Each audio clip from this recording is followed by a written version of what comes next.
Amen nonke ngiyanibingelela namhlanje le evening yanamhlanje. I decided to emphasize and tell you more about a maroon garment. A maroon garment gets given to you mawuhamba namakhehla. Isikhathi esiningi mawuhamba namakhehla bazokubonisa leli jazi. Leli jazi ngelani na? Elokuthandaza lihlanganisa ukuthandaza nobunguni bakini, right? Nobundawe bakho nabantu bakini basemanzini. If you are shown this garment, lithenge. Lithenge. Every time you see a maroon thing, it represents blood of your ancestors. Elahamba lichitheka yonke indawo.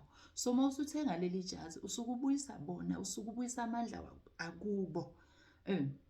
Usukubaphakamisa.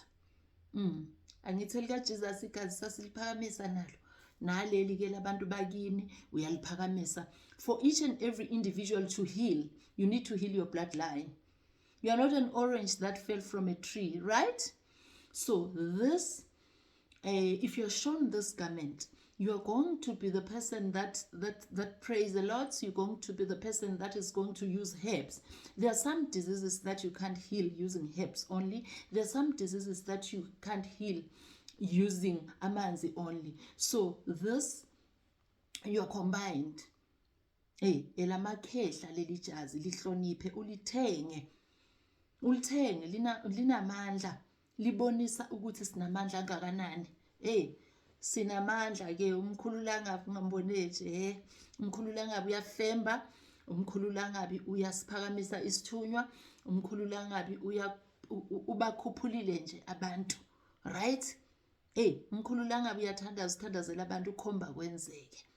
So leli jazi linamandla mawulibonisiwe. Please buy it so that you align with your gift, so that you align with your guides. It's for alignment. You align. Align with your ndawe, guys. Align with your ancestors. Align with God.